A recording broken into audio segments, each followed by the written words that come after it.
Welcome to whistle.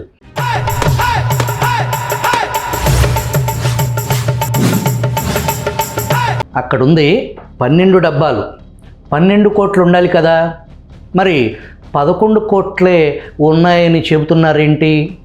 ఆ 1 కోటి ఎవరు కొట్టేశారు అని మాజీ మంత్రి పేర్ని నాని ప్రశ్నిస్తున్నారు.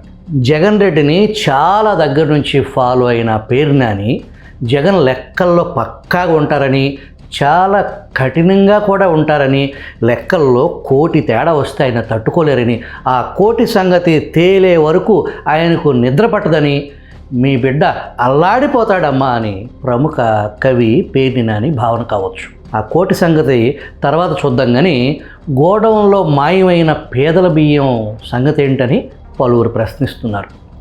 బందరు నాని ఇంకా ఏమన్నారంటే, తమ నాయకుడు జగన్పై నిందలు వేయటానికే కూటమి ప్రభుత్వం ప్రయత్నిస్తుందని, హైదరాబాద్లో రాజ్ కేసిరెడ్డి 11 కోట్లు దాచుకున్నాడని, ఇప్పుడు ఆ నగదు స్వాధీనం చేసుకున్నామని చెబుతున్నారు. అతడిని ఒక లిక్కర్ డాన్గా పత్రికల్లో రాస్తున్నారని, అలాంటి వ్యక్తి 11 కోట్లను ఇంతకాలంగా హైదరాబాద్లోనే ఉంచుతాడా అని ఎదురు ప్రశ్నిస్తున్నారు. ఈ 11 కోట్లు ఏం చెప్తారంటే మొత్తం వార్తలు ఇస్తున్నారు. 12 డబ్బాల్లో 12 అట్టపెట్టెల్లో 11 కోట్ల నగదు దొరికింది.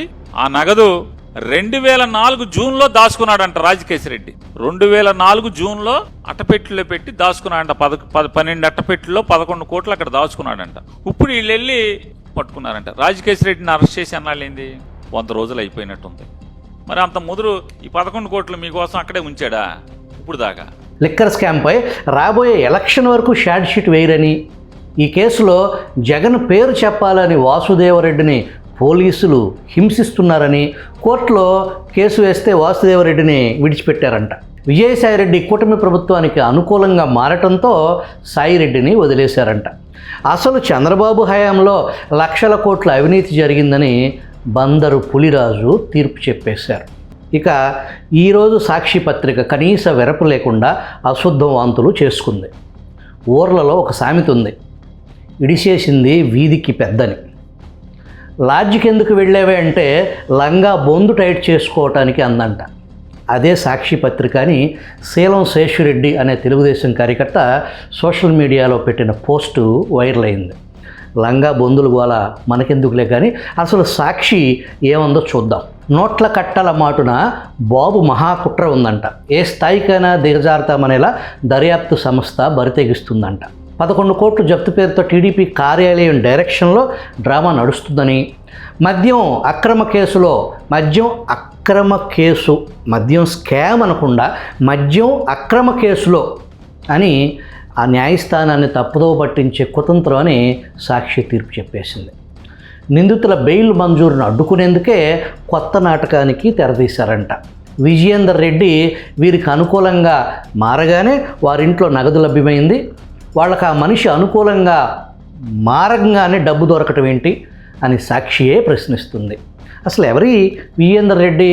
జగన్ కోసం పనిచేసిన రాజ్ కేశిరెడ్డి మనిషే కదా. కాగితాల పెట్టెల్లో అర్ధరాత్రి పుట్టుకొచ్చిన నగదు అని, అసలు అక్కడ నగదు లేదని టీడీపీయే పెట్టించిందని సాక్షి అంటుంటే, అరే 12 కోట్లు ఉండాలి, ఆ కోటి ఎవరు మింగారో నాకు తెలిసి తీరాలి అని బందరు నాని ఇంకో పక్క డిమాండ్ చేస్తున్నారు. నగదు జప్తు గురించి మనందరికీ ఈరోజు ఉదయం పత్రికలు చూస్తే కానీ పూర్తి సమగ్ర వివరాలు తెలియలేదు. కానీ విచిత్రంగా న్యూస్ అలా బయటికి పొక్కిందో లేదో, అసలు పూర్తి వివరాలు మీడియాకు తెలియకముందే రాజ్ కేశిరెడ్డి ఆ నగదుకు నాకు ఎటువంటి సంబంధం లేదని నిన్నే కోర్టులో అఫిడవిట్ ఎలా వేయగలిగారు? That is Jaganmohan Reddy network. ఏ వింగుకు ఆ వింగు ఆటోమేషన్ లాగా పనిచేసుకుపోవటానికి జగన్ ఒక మెకానిజాన్ని ఏర్పాటు చేసుకున్నారు. తాను అధికారంలోకి వస్తే ఎలా దోచుకోవాలో ముందే ప్రణాళిక సిద్ధం చేసిన వ్యక్తి జగన్మోహన్ రెడ్డి. ఈ విషయంలో జగన్ రెడ్డిని బీట్ చేసేవారు దరిదాపుల్లో ఈ దేశంలోనే లేరంటే అతిశయోక్తి కాదు.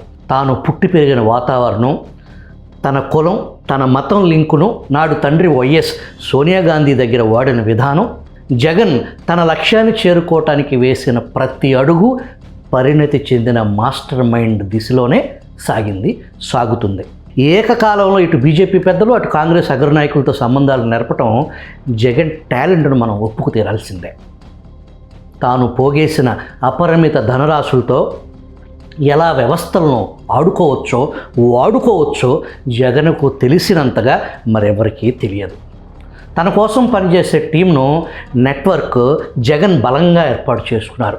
తానే అన్నీ చేయడు, తన కోసం ఎందరో పనిచేసే వాళ్ళను జగన్ ఏర్పాటు చేసుకున్నారు. కానీ ముఖ్యమంత్రి చంద్రబాబు అన్నీ తానే చేయాలి. అర్ధరాత్రి వరకు గొడ్డు చాకరీ చేయాలి. ఆయన కోసం పనిచేసే వారిని ఒక్కరిని చూపించండి, భూతద్దం వేసి వెతికినా జగన్ కోసం పనిచేసే వారిలో ఒక్కరూ లేరు. అసలు అటువంటి వ్యవస్థ మెకానిజం తెలుగుదేశం పార్టీలో లేదు, రాదు. ఈ విషయాలు మరింత లోతుగా ఇంకొకసారి మాట్లాడుకుందాం. ఇక్కడ ఇంకో ఆసక్తికరమైన విషయం తెలుసుకునే ప్రయత్నం చేద్దాం. వైసీపీ ప్రభుత్వ హయాంలో సహజ వనరులు కొల్లగొట్టి కోట్ల ఆస్తులు కూడబెట్టిన వ్యవహారంలో మాజీ సీఎం జగన్మోహన్ రెడ్డి తన తదితరులపై సిబిఐ, ఈడీతో దర్యాప్తు చేయించాలని కోరుతూ నిన్న అమరావతి హైకోర్టులో ప్రజాహితం పేరుతో ఒక వ్యాజ్యం దాఖలైంది. High court chief justice Dheeraj Singh Thakur, justice Cheemalapati Ravi ధర్మాసనం విచారణ చేపట్టింది. న్యాయవాది మెహక్ మహేశ్వరి ఆన్లైన్లో స్పందిస్తూ తన వాదనలను అమరావతి హైకోర్టుకి స్వయంగా వచ్చి వినిపిస్తానని, విచారణను వచ్చే వారానికి వాయిదా వేయాలని కోరారు. అంగీకరించిన high court CJ justice Dheeraj Singh Thakur ఆ ధర్మాసనం విచారణ వచ్చే బుధవారానికి వాయిదా వేసింది. ఈ సందర్భంగా ధర్మాసనం స్పందిస్తూ, మీరు ఉద్యమకారుల ఇప్పటి వరకు ఎన్ని పిల్స్ దాఖలు చేశారు, వాటి వివరాలు ఏంటని పిటిషనర్ను ప్రశ్నించింది. న్యాయవాది మెహక్ మహేశ్వరి బదులిస్తూ, అవినీతి, ఆదాయ పన్ను శాఖ పోర్టల్ విషయాల్లో గతంలో పిల్స్ వేశానని కోర్టుకు తెలియజేశారు. ఈ వార్తను సాక్షి పత్రిక ప్రముఖంగా ప్రచురించింది. ఏమని ప్రచురించిందో చూద్దాం.